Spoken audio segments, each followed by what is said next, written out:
The smell hit me before anything else. Sulfur and decay rolling up from the cave entrance in waves that made my eyes water. 16 years in special forces, 3 tours in Afghanistan, and I'd never encountered anything like it. The thermal imaging showed nothing. No heat signatures, no movement, just cold stone descending into darkness. But the sound, that was different. It started around 3 in the morning, when the wind died down and the mountain fell silent. A screaming that seemed to come from everywhere and nowhere. Not human, not animal. Something else entirely. This was December 2001, and the caves of Tora Bora had become the final refuge of Al-Qaeda fighters fleeing the American invasion. For 2 weeks, coalition forces had pounded these mountains with everything from cruise missiles to bunker busters, and the limestone peaks absorbed the punishment, cratered and scorched, but still standing. The bombing had stopped 3 days earlier. Intelligence suggested the caves were empty now, the fighters either dead under tons of collapsed rock or fled across the border into Pakistan. The caves should have been tombs, silent, empty. Instead, something down there was screaming.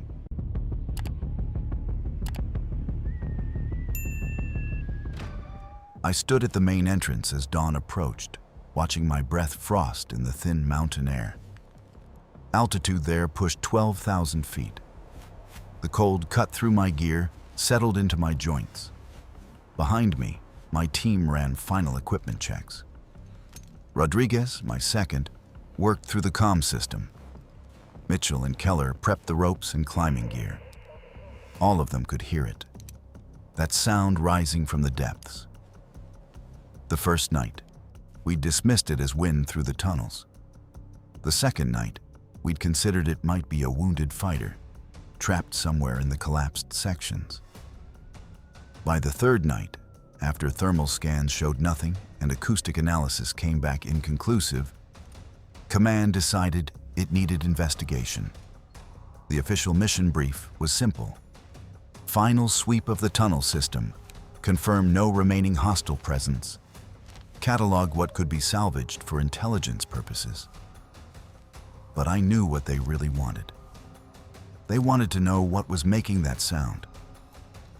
I'd listened to it for 3 nights. It came in waves, building from a low moan to a shriek that seemed to vibrate in my chest. The pattern never quite repeated. Sometimes it sounded almost like words, syllables forming in the spaces between the screams. Other times it was pure anguish, the kind of sound that made me think of things dying slowly in the dark. The worst part was how it changed direction.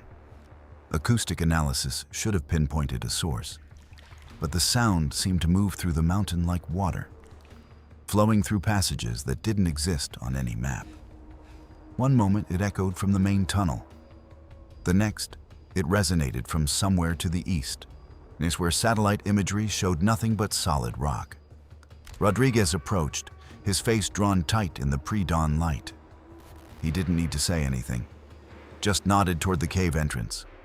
The screaming had stopped again, the way it always did just before sunrise. The silence felt worse somehow, like something waiting. I checked my watch. 5:30. First light in 20 minutes. We'd enter at dawn, standard procedure for cave clearing. Good visibility at the entrance, enough time to map the initial descent before full daylight. 8 hours for the operation. That's what Command had allocated. 8 hours to find the source of the screaming and get back out. I activated my throat mic, heard the click as the team acknowledged. I took one last breath of clean mountain air, tasted the sulfur underneath it, and then stepped toward the darkness. Behind me, the sun broke over the eastern peaks, but the light didn't reach into the cave. The thermal showed the same empty reading, just stone and shadow descending into the mountain. And somewhere far below, in a silence that felt like held breath, something was waiting for us to descend.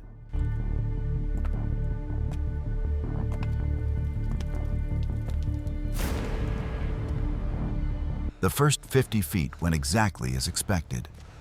Soviet construction, concrete reinforcement around the natural cave opening, steel beams bolted into the limestone to prevent collapse. My boots found solid purchase on the carved steps, worn smooth by decades of use. The Soviets had occupied Afghanistan for 10 years, and they'd spent much of that time burrowing into these mountains, searching for defensive positions that American air power couldn't touch. They'd done thorough work. The temperature dropped as we descended. I watched my breath plume in the beam of my headlamp. Outside, the December morning was cold enough. Down there, it felt colder. Wrong kind of cold. The kind that came from deep earth, from places that never saw sunlight. At 70 feet, the Soviet construction ended. The tunnel opened into a natural limestone passage, all carved by water over millennia. The walls glistened with moisture, minerals forming strange patterns in the rock. I touched the stone, felt how wet it was. But the moisture wasn't flowing. It just sat there on the surface, like condensation on cold glass. Rodriguez moved past me, checking the passage ahead with thermal imaging. Anything? Nothing. Just empty tunnel going down. The passage extended beyond the range of our equipment, dropping at a steady angle into the mountain. No heat, no movement, no life. We found the first Al-Qaeda position at 100 feet. Sandbags, ammunition crates, a heavy machine gun still mounted on its tripod. The weapon pointed back up the tunnel, positioned to cut down anyone descending. But it hadn't been fired. The ammunition belts lay coiled and undisturbed. I checked the crates. Full. Medical supplies, food, water. Everything a defensive position needed. Everything except the people who'd built it. Mitchell's voice crackled over the comm. Check the ground. Brass everywhere. He was right. Spent casings covered the floor. Hundreds of them. They'd fired the weapon after all, emptied multiple belts by the look of it. But fired at what? The angle was wrong for engaging anyone coming down the tunnel. The gun had been aimed deeper into the cave, into the darkness below their position. I knelt, examined the casings. Recent. The brass still had that fresh smell, hadn't begun to corrode. These rounds had been fired within the last few weeks, during the siege. But thermal imaging of the cave system had shown no firefights in this location. No heat signatures from muzzle flashes. Nothing. They were shooting at something down there, Rodriguez said quietly. I stood, swept my light across the passage.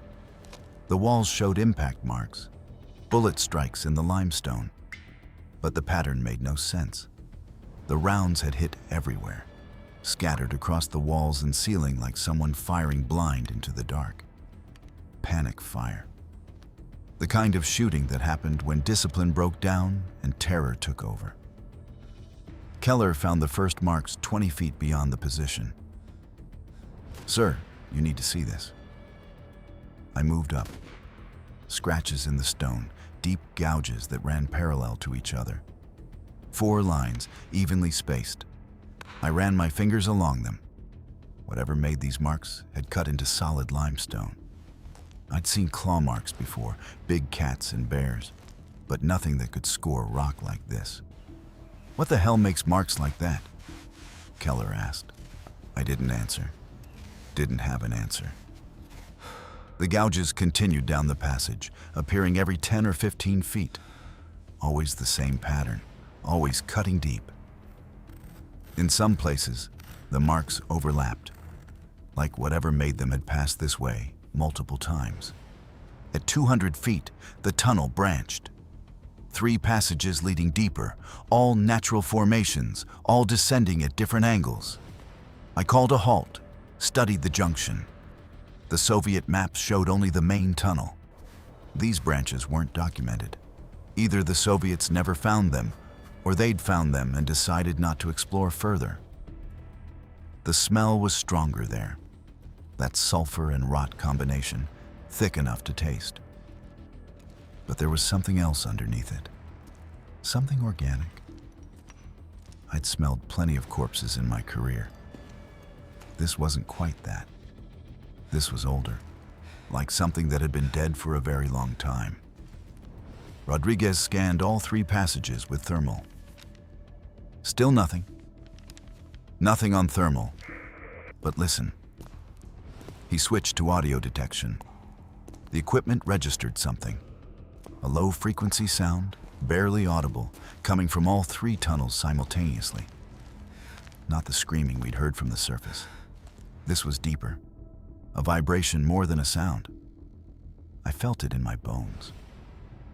We stood at the junction for 5 minutes, listening. The vibration continued, steady and rhythmic, almost like breathing.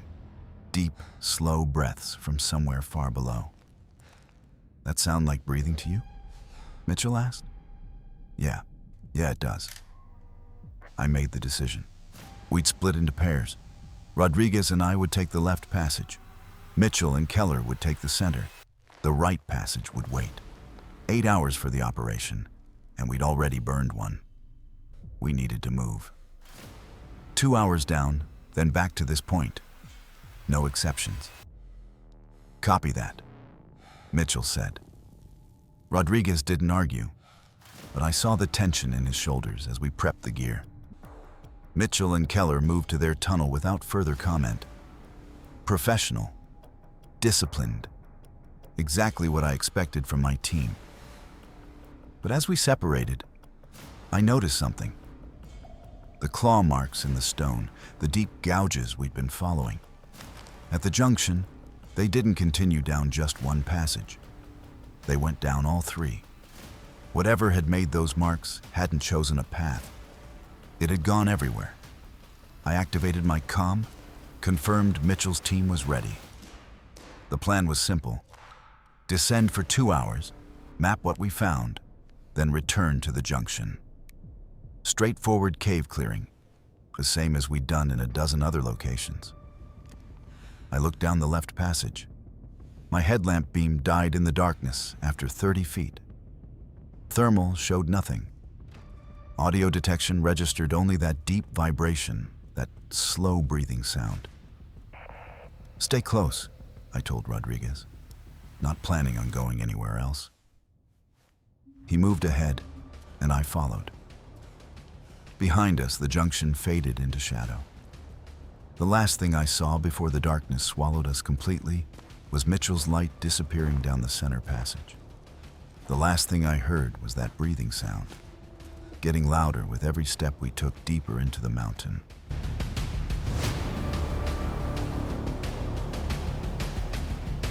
"200 feet past the junction, the passage changed. The limestone gave way to something darker, a rock I didn't recognize. Basalt, maybe, or something volcanic. The walls felt different under my gloved hand. Smoother, almost polished. Not from water erosion.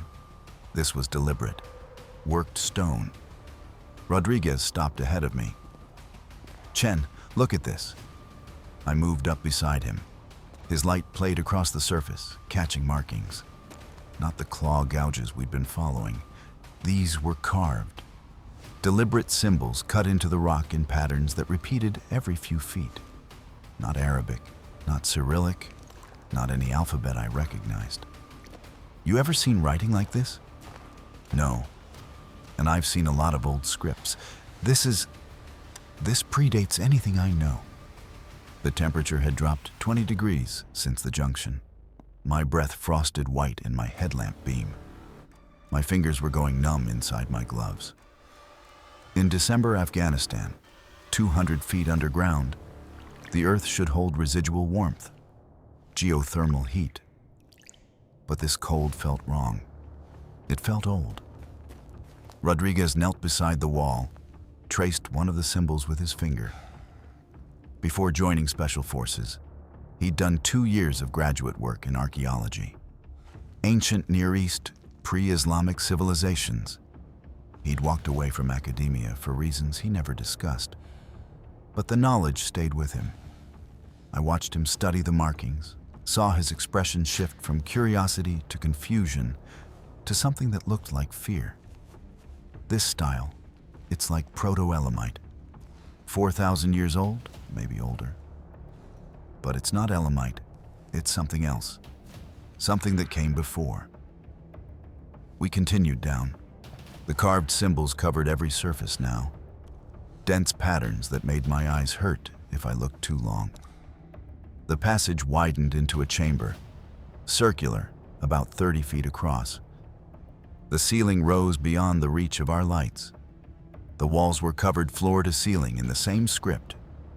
In the center of the chamber sat a pile of bones. "Hold position," I said, raising my weapon. I approached carefully. The bones were arranged in a pattern, concentric circles radiating out from a central point. Not human. The skulls were wrong. Too elongated, eye sockets too large and set too far apart. The jaw structure suggested something that could bite with tremendous force. The limb bones were thick, built for strength rather than speed. Rodriguez came up beside me, counted under his breath. 12. All positioned the same way. He knelt beside one, examined the bones closely. No tool marks, no signs of violence. These things weren't killed here. They died here. Someone arranged them after. I moved to the center of the circle. The floor there was different. A depression in the stone, perfectly round, about 3 feet across. The surface inside was covered in the carved symbols, spiraling inward to a point at the very center. I leaned over, shined my light down. The depression had no bottom. My light disappeared into darkness that went deeper than it should. "Rodriguez." "Yeah? How deep you think this mountain goes?" "Geologically, maybe a few thousand feet to bedrock." I dropped a small rock into the depression, listened for impact. Nothing. The rock fell into silence. That's deeper than a few thousand feet. That's when the screaming stopped. Complete silence. And after 3 days of constant noise from above, after the deep breathing sound that had followed us down the tunnel, there was nothing. The absence of sound felt like pressure against my eardrums. Rodriguez stood, turned slowly, scanning the chamber. "Chen, thermal's still reading nothing." "I know. But I felt it now. The sensation of being watched, not by something in the chamber with us, by something beyond it, something looking through from somewhere else. Movement at the edge of my vision. I spun, brought my weapon up. Nothing there, just shadow and stone. But I'd seen it. Something had moved in the passage we'd entered from. Something large enough to block my light for a fraction of a second. "You saw that too?" Rodriguez asked, his weapon coming up smooth and professional. "Yeah." We stood back to back in the center of the chamber, so lights sweeping the perimeter. The passages leading out, there were 3 of them now. I was certain we'd only entered through one, yawned, black and empty. The sound started low, not the screaming from before. This was different. A vocalization that rose and fell like speech, like words in a language that predated language. It came from all 3 passages at once, echoing and overlapping until I couldn't tell where it originated. Then I saw them. Figures in the darkness beyond the chamber. Tall, wrong proportions. They didn't move into the light, just stood at the threshold where my beam couldn't quite reach. "How many?" Rodriguez whispered. "I count 3. No, 4. I don't know. They keep moving." Rodriguez fired. Training overriding thought. 3 controlled bursts into the nearest passage. The muzzle flash lit the chamber white for an instant. In that flash, I saw them clearly, saw their shape, saw how they moved. The sound exploded. not screaming anymore. This was rage. The chamber filled with it, the volume so intense I felt my bones vibrate. "Go, now!" I grabbed Rodriguez, pulled him toward the passage we'd entered through. The figures retreated deeper into shadow, but I could hear them moving, surrounding the chamber, cutting off escape routes. My radio crackled. Static, then a voice. Mitchell, screaming, not words, just terror. The sound was coming from the wrong direction. Mitchell's team had taken the center passage at the junction. This sound came from above us, from back the way we'd come. "That's impossible," Rodriguez said, running beside me. "I know." We climbed. The passage rose steep and fast. Our lights bounced off walls that seemed to narrow with every step. My radio hissed with static, and underneath it, Mitchell's voice, still screaming, getting louder as we climbed. "Mitchell, what's your position?" I shouted into the comm. Only screaming answered. Rodriguez looked back once as we ran. "Chen, they're not following." "What?" "They're just watching. They're not coming after us." I risked a glance back. The figures stood at the edge of our light, 7 of them now, close enough to see details I didn't want to see. Close enough to understand why Rodriguez had fired. They watched with eyes that reflected the light wrong, and they let us go.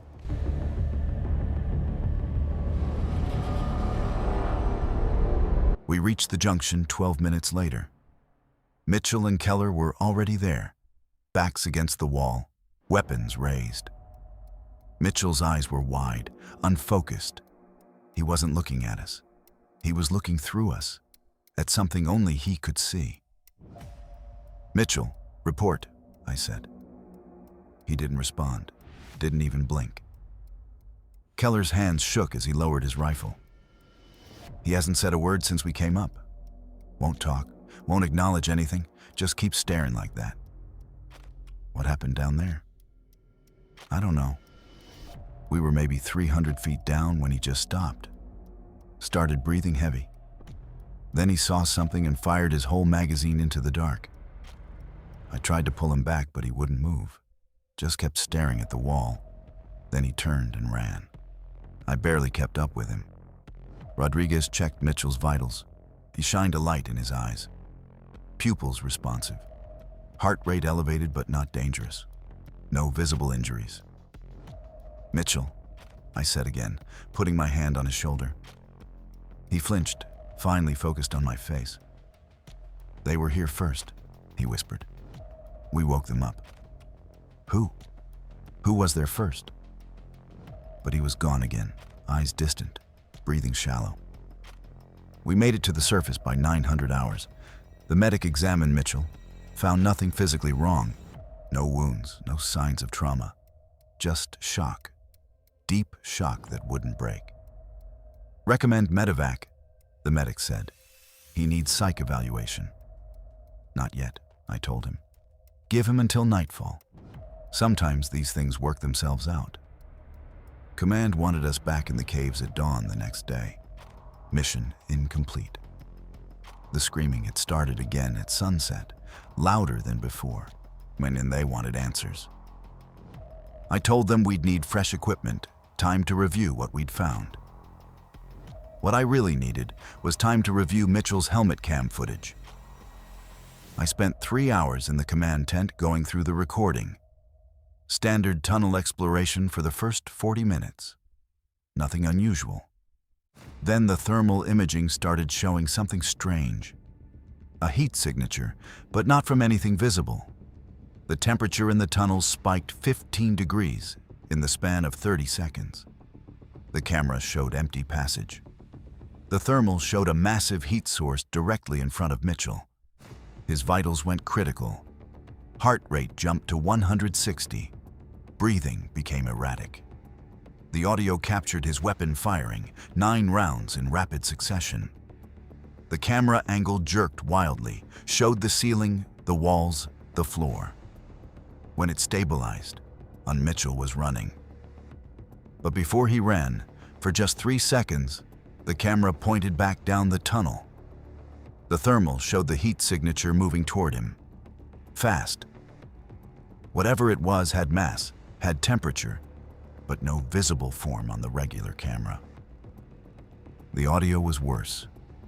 Underneath Mitchell's breathing, underneath his boots on stone, there was something else. A voice, speaking in a language I didn't recognize. The linguistics specialist from command listened to it for 2 hours. "It's not Pashto, not Dari, not Arabic," he said. "It's not any modern language. But it has structure, grammar. It's communicating something." "Can you translate?" "No. But I can tell you it's asking a question. The same question, repeated 3 times." "What question?" "I don't know." But Mitchell answered it. He played the section again. Mitchell's voice, and barely audible, responding to the sounds from the darkness. "Yes. Yes, I understand. Yes." I went to check on Mitchell at 2100 hours. The medic met me outside the tent. "He's gone." "What do you mean gone?" "Walked out 20 minutes ago. Left his boots by his cot. Just walked out barefoot into the dark." We found his footprints leading to the main cave entrance. Thermal imaging showed a heat signature descending into the tunnels.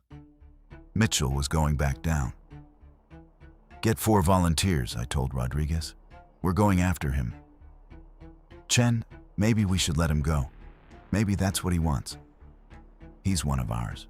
We don't leave people behind." The descent was faster this time. Mitchell's bare footprints clear in the dust. We tracked him past the Soviet construction, past the first Al-Qaeda position, past the junction where we'd split up, and he'd gone down the center passage, the one he and Keller had taken earlier. We followed for over an hour, going deeper than any team had gone before. The temperature dropped to near freezing. Our lights showed ice forming on the walls now. Ice that shouldn't exist this deep in the earth. We found him in a massive cavern. Natural formation, but the walls were covered in the same script Rodriguez and I had seen.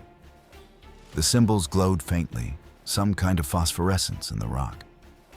Mitchell stood at the center, facing the far wall where the darkness was absolute. "Mitchell," I called out.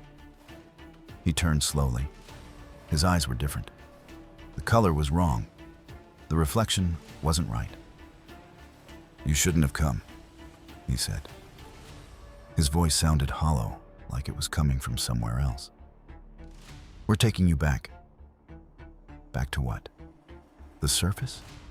The war? That's not real. This is real. They've been here for thousands of years. The Soviets knew. That's why they stopped digging. But we kept bombing. We collapsed their deep places. Now they're angry." I moved closer. "Mitchell, you're not thinking clearly. We need to get you medical attention." The screaming started again, but now I could hear the structure in it. The pattern. It didn't sound like rage anymore. It sounded like grief, like mourning for something lost.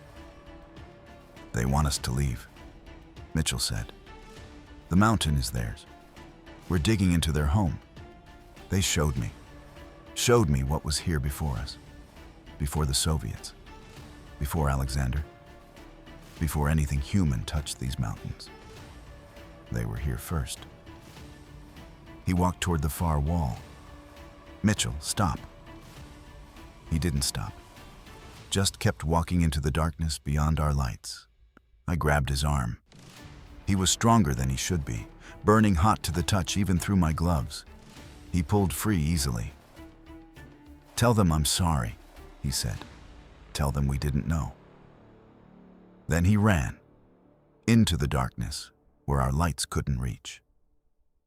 The passage dropped sharply, narrowed to nothing.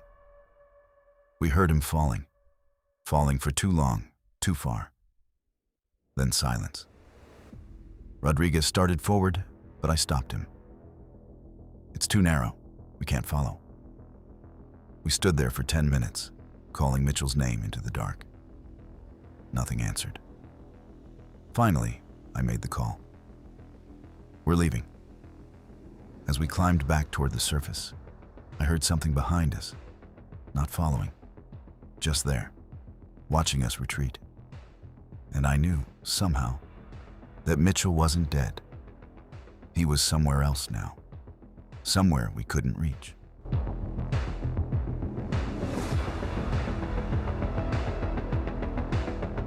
Two days later, Command ordered the cave system destroyed. Official reason was structural instability from the bombing. Safety hazard. But I knew the real reason. They wanted those tunnels sealed. Wanted whatever was down there buried and forgotten. I volunteered for the final sweep before demolition. Absolutely not, Rodriguez said when I told him. You're not going back down there alone. It has to be alone. I need to do this. Do what? Mitchell's gone, Chen. There's nothing down there but whatever took him. That's exactly why I need to go. He studied my face for a long moment, then nodded slowly. 1 hour. After that, I'm coming down whether you're back or not. I entered the cave at 0600 hours before the demolition teams arrived. The screaming had stopped the night Mitchell disappeared. The mountain had been silent since then, waiting. I moved through the Soviet construction, past the abandoned position, past the junction. This time I went straight, down the center passage, the one Mitchell had taken. The descent felt different alone, every sound amplified, every shadow deeper. But I kept moving, following the same route we'd tracked Mitchell down. The temperature dropped. Ice formed on the walls. My breath came in white clouds. I reached the massive cavern in 40 minutes. The symbols on the walls still glowed faintly. The phosphorescence created just enough light to see by. I turned off my headlamp, let my eyes adjust to the dim glow. The cavern was empty. No movement, no sound. Just that faint light from the ancient script covering every surface. I unslung my pack, pulled out what I'd brought. Water, food, my ranger tab. Things I couldn't explain why I was leaving, but felt necessary. A gesture of something. Apology, maybe. Respect. Recognition that we'd trespassed. I placed them in the center of the cavern, stood back. I don't know if you understand me, I said to the darkness. But we're leaving. Sealing the entrances. We won't come back. The silence continued. Then, from somewhere deep in the cavern, that sound started. The vocalization we'd heard before, rising and falling like speech. But softer now, not threatening, almost questioning. I saw movement at the edge of the glowing light. Multiple figures, tall and wrong in their proportions, emerging from passages I hadn't noticed before. They didn't approach, just stood there at the boundary between light and shadow. We didn't know you were here, I continued. The bombing, it was never meant for you. We were fighting each other. We didn't know about the deep places. One of them moved forward slightly. I could see it better now in the phosphorescent glow. Humanoid, but not human. Too tall, limbs too long, covered in something that might have been fur or might have been something else. The face was almost human. Almost, but not quite. The eyes were large and dark, reflecting the faint light like an animal's. It pushed something forward with its foot. Mitchell's rifle. The weapon slid across the stone floor, stopped halfway between us. I moved slowly, picked up the rifle, checked it. Empty. The magazine was gone. I looked back at the figure. Is he alive? The figure tilted its head, like it was trying to understand the question. Then it made a sound. Not the screaming, not the vocalization. Something else. almost like a sigh. It gestured toward one of the dark passages, then held up something small. I squinted, trying to see what it was in the dim light. The figure moved closer, just close enough for me to make it out. Mitchell's dog tags. My hand trembled as I took them. The metal was warm, like they'd been held by something living. I looked at the figure, tried to read something in those strange eyes. "Thank you," I said. The figure stepped back into shadow. The others remained motionless, watching. I could feel their attention on me. Not hostile, just observing, waiting to see what I would do. I backed away slowly, toward the passage that would take me up. The figures didn't move, didn't follow. They just watched as I retreated. When I reached the passage entrance, I stopped, looked back one more time. 7 of them now, standing in a line across the cavern. Silent witnesses to a moment I still don't fully understand. "We'll remember," I said. "I'll make sure people know you're here, that this mountain is yours." One of them, the one who'd given me Mitchell's tags, raised a hand, not threatening, just acknowledgement. Then they turned, all of them moving in unison, and disappeared into the darkness of the deep passages. I climbed back to the surface as fast as I could. Rodriguez was waiting at the entrance. "You find him?" I handed him the dog tags without speaking. He looked at them and then at my face. "He's not coming back, is he?" "No." The demolition teams arrived 30 minutes later. I watched from the ridge as they placed the charges, watched as they collapsed the main entrances. Tons of rock and ice sealing the Soviet construction, unblocking access to the tunnels below. But I knew the mountain went deeper than they could seal. Knew those passages extended for miles into the earth. Knew that whatever lived there would survive, would remain long after we left this war-torn country. As the dust settled from the explosions, I heard it one last time, faint and distant, from somewhere deep in the mountain. The screaming. But it didn't sound like screaming anymore. It sounded like singing. Rodriguez heard it too. He looked at me, questions in his eyes that I couldn't answer. We packed our gear in silence and left Bora behind. But I knew, standing there in the settling dust, that some part of me would never really leave those caves. Some part of me would always be down there in the dark, listening to that ancient voice calling from the deep places of the world.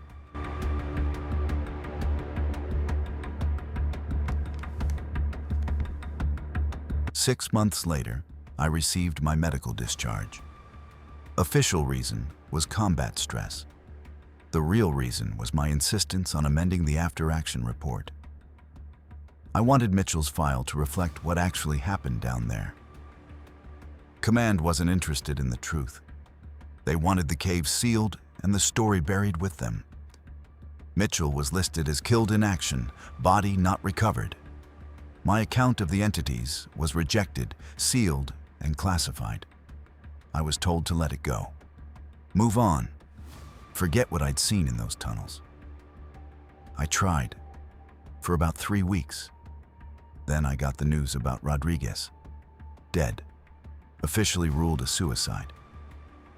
He'd returned home to his family in Texas, seemed fine for the first month. Then one morning, they found him in his garage. I didn't believe it. Rodriguez wasn't the type, but I couldn't prove otherwise. I tried reaching Keller.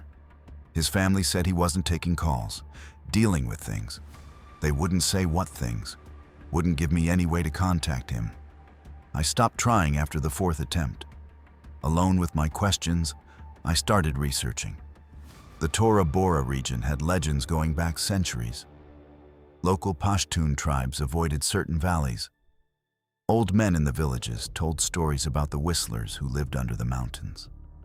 Creatures that sang in the deep places. Creatures that predated human settlement in the region. The Soviets had mined these mountains extensively during their occupation. I found a translated report from 1986. Brief, clinical. It recommended immediate cessation of all mining operations in the Tora Bora sector. Multiple casualties. Cause unknown. Local workers refused to continue. The project was abandoned. I dug deeper. Found a British colonial survey from 1897. A team mapping the Hindu Kush reported hearing otherworldly vocalizations from mountain caves near the Khyber Pass. 2 surveyors went to investigate. They never came back. The expedition withdrew and the incident was classified. The pattern went back further. I found references in Alexander the Great's campaign records. His army passed through the region in 330 BC. Ancient Greek texts mention soldiers refusing to explore certain caves. One passage stuck with me. The mountains sing with voices not meant for human ears. Every generation that tried to penetrate those mountains encountered the same thing. And every generation sealed the information away. Because what could they say? What could they do? Admit that something ancient lived beneath the earth? Something that predated civilization? Something that watched us from the dark? A year after Tora Bora, I was contacted by a linguistic anthropologist from the University of Chicago. She'd somehow acquired audio from my helmet cam. Leaked, she said, though she wouldn't tell me how. I've identified fragments of the language, she said over the phone. It shares roots with Proto-Indo-European languages, but predates them, possibly by thousands of years. What does that mean? It means whoever is speaking this language is older than human civilization in that region. Older than writing, older than agriculture. They were there before us. She wanted to go back. Assemble an academic team, proper equipment, scientific study. She asked if I would guide them. No, I said. Some things are meant to stay buried. Some doors should stay closed. But think of what we could learn. Think of what this could mean for our understanding of human history. I am thinking about it. That's why I'm saying no. I haven't spoken to her since. Last month I saw a news report. A Chinese mining company started operations in eastern Afghanistan. Lithium extraction, deep drilling. The site was in the Tora Bora region. They were going deeper than the caves, deeper than the Soviets ever went. I tried to contact them, sent emails, made phone calls, tried to warn them.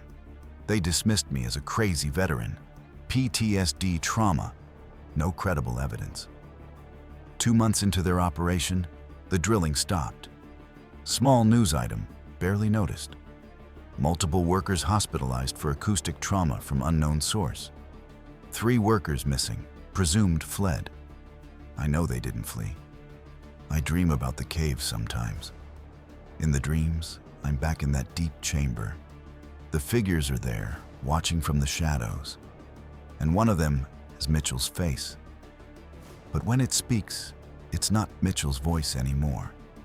It's the mountain's voice. And it's saying one word over and over in that ancient language. I asked the linguist what it meant before I cut contact.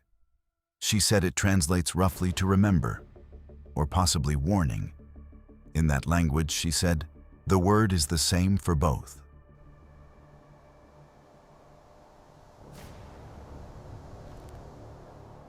What do we make of a story like this? The official records confirm the Tora Bora operation happened, confirm that caves were sealed, confirm that some reports remain classified to this day. Chen's account exists, though it cannot be verified through official channels. But the pattern can be verified. The Soviet reports, the British surveys, the ancient texts, all of them describing the same thing across different centuries. Mountains have their secrets. We assume we're the first to explore them, the only intelligence that matters. But the Earth is old. Older than our civilizations, older than our records, older than our understanding. We've only been keeping written history for a fraction of its existence. What lived in those deep places before us? What still lives there, in the spaces we avoid, in the darkness we choose not to explore? Chen's story suggests an answer we might not want to hear. The caves are still there. Whatever lives in them is still there. And every few generations, someone tries again to push deeper, dig further, claim what was never ours to claim. Maybe that's the real warning. Not that something waits in the darkness, but that we never learn to leave it alone.